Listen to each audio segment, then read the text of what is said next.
Alright boys, the Overwatch 2 PvP beta actually has some really good news here today. I am telling you now, my biggest hatred for it got fixed, and I'm happy. I'm no longer crying about it. I'm excited. I actually am. Today we're going to talk about some stuff that I wanted to bring to your attention in case you have missed it. If you're new to the channel, like and subscribe. It does help out a ton. Thank you all for the support lately. It has been crazy.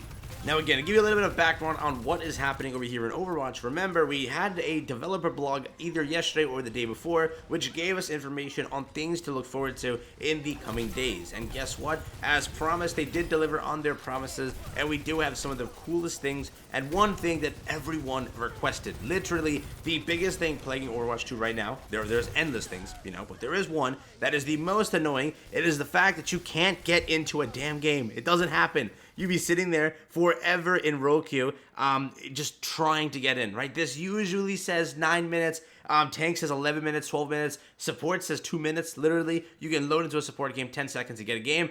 Damage and tank, very hard to queue into, but officially, you do in fact have quick play, open queue. You can go jump into a game, and let me tell you now, you can jump in real fast. Okay, I'm recording this, but let me say it now. You can jump in a watch this. Okay, I'm actually gonna do it. I'm gonna have to play this match out. Let's just let this sit here. It's gonna take a few seconds, and you'll actually get into a game nicely. Again, whether that be joining in progress or that be there you go, game found. Look at that. That was okay. You see what I mean? I am so happy. Literally my favorite thing in this newest update, but there are more things to look at, right? We have new buffs, new nerfs, new things like that, and I wanted to just go over 3 of them that I found really cool and just bring the news to you because I know a lot of people in my comment section personally talk about it, so to them, here you go.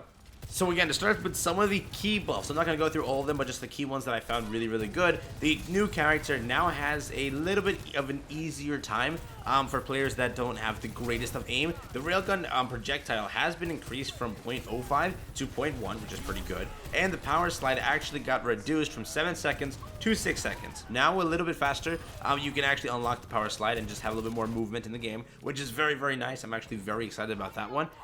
7 seconds wasn't too bad, but 6 seconds, hey, that extra second can make it or break it for you, so that's there, which is not bad. Next up, to all you soldier mains out there, I know you were shredding with him in the beta. I guess you no longer will shred as much. Your damage has been reduced from 20 to 18 on the heavy pulse rifle. Your sprint has also been reduced from 50 to 40%, and when it does come to your tactical visor, it's a little bit of a better thing. It now allows for critical hits, so let's say you were to hit a headshot in the ultimate, guess what? You will get the bonus on that and actually count as a critical hit. Then it also has no longer removes the damage fall off from his heavy pulse rifle. So there's big changes with Soldier. Again, I see that a lot of people are reacting pretty nicely to this one. That's at this moment. Maybe it changes later on, but hey, yeah, Soldier 76 caught a little bit of a nerf. A decent nerf, actually. Never mind. Sombra and Roadhog also had a small tweak to their kit. Sombra caught a nerf on movement speed, but the one that I really want to talk about in the middle here is Winston, right? For Winston, his secondary fire ammo cost has been reduced from 20 to 12. That is how it's going to go now. This change to Winston's secondary fire enables him to use it more often without sacrificing as much of his primary fire. We want his secondary fire to feel less restrictive, to use more fluid with his kit, or like his kit. So that's actually a pretty good change right there. Then one of the key ones over here for support, a lot of you Zenyatta mans out there will be very happy with this. Zenyatta has had trouble fighting at close range, so he was at a disadvantage if an enemy jumped or flanked him. With his new passive snap kick, he will be able to create some space and put enemies at his fighting range. We think this new passive will be a fun adjustment to his kit, but we also want this change to acknowledge community concerns. We understand 5v5 has made support heroes feel more vulnerable, and we wanted to give Zenyatta tools to help him create space between him and enemies. His base shields have been increased from 150 to 175, and his snap kick is a new passive ability which increases the melee damage by 50% and significantly increases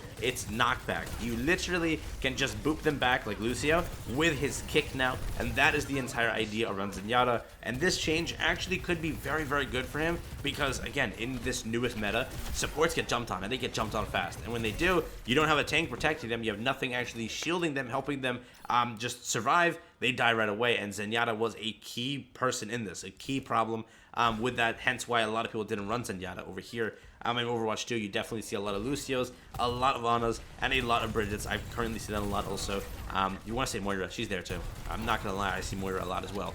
But that is a big change to Zenyatta, and it's a very key one. Baptiste, Lucio, Anna, and I believe Bridget all had some stuff done to them as well, but they weren't too big. Ana's was ammo increased from 12 to 15, and then the Biotic Grenade duration has been reduced from 4 to 3 seconds. That is actually pretty good because the Biotic Grenade has been very annoying in this beta so far. So that is pretty cool. But yeah, that's the really big ones I want to talk about, the key things that happened in the Overwatch 2 first patch, by the way. First patch, big changes, a lot of them really good, and a lot of them might actually be good. I'm trying to see how the one for Zenyatta works, and I will jump into some games, test that out, and be able to showcase it for you in a later video. But again, let me know how you feel about this. Did you enjoy these changes? Are you currently liking the new style of quick play where you can get into a game and actually enjoy? I'm so happy. I was actually able to play like 4 or 5 games in a row with no wait times. That's crazy. It sounds like I'm hyped over the smallest of things, but yes, that thing was actually pretty big. But yes, peace out. Enjoy the rest of your day. Hope you guys enjoyed this video. I will catch you guys in the next one. Have fun, stay safe, and I'll see you then.